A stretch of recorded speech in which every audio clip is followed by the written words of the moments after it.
ये क्यों कहा जा रहा है विपक्ष के द्वारा कि एक तरह से चुनाव के समय दो समुदाय के बीच लकीर खींचने का मुद्दा है। ये कहीं ना कहीं मुस्लिमों के खिलाफ है। और अगर मुस्लिमों के खिलाफ है, जैसा विपक्ष बात कर रहा है, चाहे वो अरविंद केजरीवाल हो, ममता बनर्जी हो या कांग्रेस के लीडर हो, तो ये क्यों है? देखिए, वैसे तो हर आदमी अपने वोट बैंक की तरफ एड्रेस करता है। ये वास्तविकता है इस देश की। हम इसको माने या ना माने। क्या तमिल जो हमारे भाई हैं श्रीलंका में, क्या वो प्रताड़ित नहीं हुए थे? क्या आप अगर आप हिंदुओं के लिए कर रहे थे तो आप तमिलियंस को कैसे भूल गए? उनको क्यों नहीं इसमें ऐड किया गया?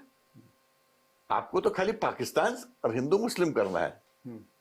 जहां हिंदू प्रताड़ित हो रहे हैं और वहां प्रताड़ना हुई है।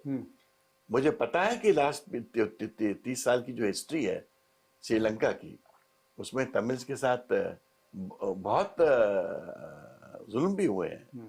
ऑफ कोर्स उनकी भी गलती थी उसमें, जिस प्रकार से उन्होंने मिलिटेंसी वहां ग्रो की। बट वो मिलिटेंसी किसने बढ़ाई थी? आज बोलना उचित नहीं है, बट मिलिटेंसी को किसने पनपाया था? तो ये अंतर्राष्ट्रीय प्रश्न है, ये विदेश नीति के प्रश्न होते हैं। इसलिए हम लोग सबको कभी भी बहुत ज्यादा खुल के नहीं बोलना चाहिए, क्योंकि हम कभी नहीं चाहेंगे कि हमारे देश को किसी भी तरह का एम्बैरेसमेंट हो। तो मेरा बीजेपी से यह अनुरोध है, देश को डिवाइड मत करो। हमने जो पनाह की नीति रखी थी उसको ही आगे बढ़ाओ। जब आप बांग्लादेश आजाद करने निकले थे, जो शरणार्थी वहां से 1 मिलियन आया था या कितने मिलियन आए थे, वो तो हर कम्युनिटी के थे। आपने उनको पनाह दी।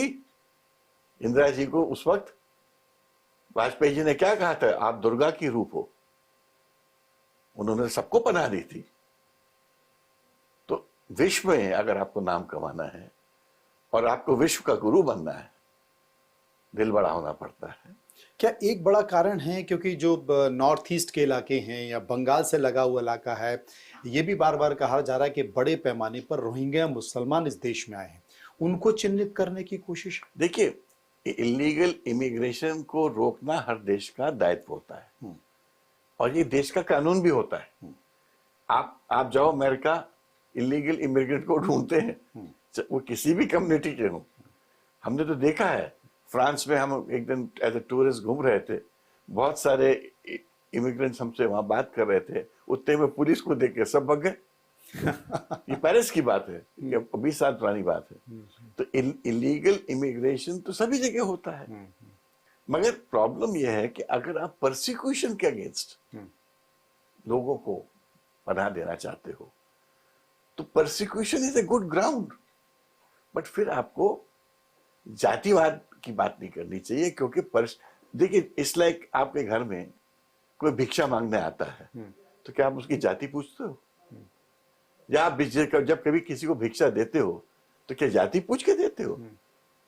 उसकी गरीबी आपको चोट पहुंचाती है। अरविंद केजरीवाल ने एक बड़ा मुद्दा उठाया। अरविंद केजरीवाल कहते हैं कि हम अपने देश के युवाओं को नौकरी नहीं दे पा रहे हैं, हम अपने देश के युवाओं को सुविधा नहीं दे पा रहे हैं, और हम विदेश से लोगों को बुलाकर, दूसरे देशों से लोगों को बुलाकर यहां पर रख रहे हैं, उनको भोजन बना रहे हैं। मगर अगर वो उनका पॉइंट ऑफ व्यू है, मेरा तो कहना दूसरा है।